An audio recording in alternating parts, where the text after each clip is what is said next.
Ferrari and Leclerc have entered a period of conflict, something that wasn't really expected to happen now that Ferrari appointed Frédéric Vasseur as a team principal.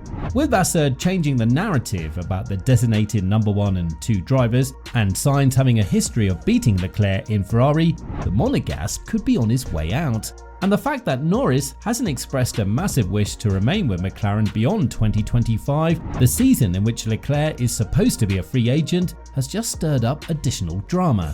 So can we see Ferrari and Norris sign a deal in 2025 and beyond?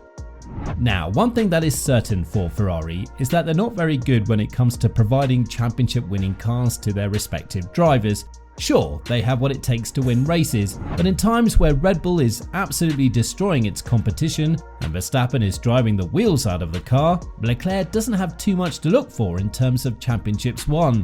And he's been a bit relaxed after the 2022 season and the Binotto outcome, logically thinking that he would be the preferred number 1 driver for the Maranello team now that his old team boss Vasseur was brought to Ferrari on his initiative.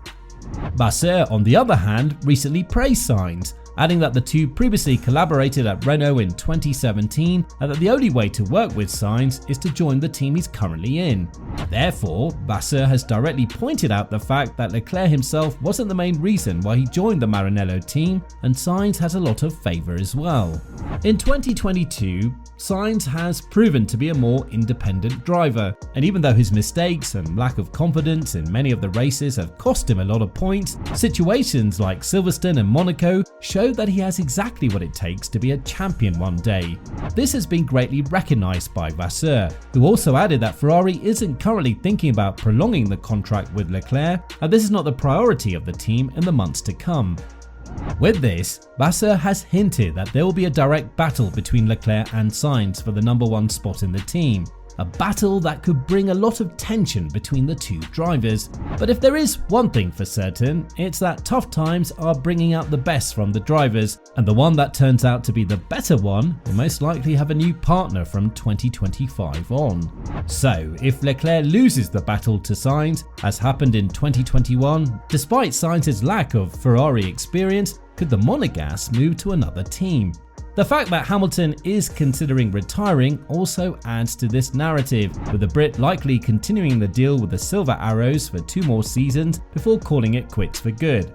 Russell has shown that he can lead the team to championships once they provide him with a proper car, and the fact that he's also beaten Hamilton while being a rookie in Mercedes goes to show that he's definitely the type of driver with championship genes in him. Now, there is another team involved in this whole drama, and that team is called McLaren. With the recent statements of Andrea Stella, the newly appointed team principal of the Woking-based squad, it seems like McLaren doesn't have a lot of hope for the upcoming seasons, which could lead to Norris growing his frustrations to the point of no return. Sure, the young Brit is grateful that this is the team that started it all when it comes to his F1 career, but his loyalty does come with a certain price. Norris has given McLaren an ultimatum. If they don't win races in 2025, he'll likely be gone and suit up for a team that can do what he's poised to do, win championships. While many believe that Audi is the natural replacement for Ferrari, now that Andreas Seidel, the former McLaren boss with whom Norris was very close, has been appointed as the CEO of Sauber, this may not be the case. Ferrari is reportedly actively trying to pursue Norris if Leclerc works out a deal with Mercedes beyond 2025, and if this turns out to be the truth, it'll be the silliest season of them all. Peter Winter spoke about this matter, with him further adding, "I would imagine Wolff is going to try and go for Leclerc. It would be a mess, probably putting Leclerc with Russell, but if he's prepared to put Russell with Hamilton, he's obviously going to be prepared to put him with Leclerc. Let's assume Leclerc went from Ferrari to Mercedes to replace Lewis, which is not a completely stupid assumption. What then would Ferrari do? I think they would go massively all out to get Lando." Furthermore, Winter pointed out that Norris would have an extremely hard time saying no to Ferrari at that point because, if you think about it, the next couple of years are poised to be more in Ferrari's favour than McLaren's. This fact alone is enough to make you not think twice and absolutely go for the deal, and Norris will not wait a single second to jump on the prancing horse if he's given a contract that he can work under. Now, given the premises, it would be a reunion with an old friend and teammate of his, Carlos Sainz, and that's definitely something that Norris would love to witness in his career. However, at this point, Ferrari is definitely going to be a championship contender, to say the least, and we doubt that the bromance called Carl Lando will remain the same as it was back in McLaren. Another thing that could force Norris out of McLaren is the rookie Oscar Piastri. The young Aussie has a lot of pressure on his back, and now that he's denied a secured seat in Alpine to replace Fernando Alonso, the challenge to perform well against their fiercest rivals is bigger than ever. And keep in mind that McLaren have the youngest duo of drivers on the grid, and whenever a former F3 and F2 champion joins the grid, it's usually not to score scrap points and celebrate finishes like P7 or P8. If McLaren are competitive in the future, it would ultimately mean that they will have a sweet headache ahead of them, which will consist of deciding which driver should be the designated number one choice for the team. Obviously, this can be solved by allowing them to compete on the track, but strategies and tyre choices at each race can also contribute to this issue in a passive manner. So what does Zak Brown think about this deal in general? Obviously, he's very confident that McLaren can provide both Norris and Piastri with a championship winning car by 2025, with the team not expecting to be competitive enough in the following 2 years.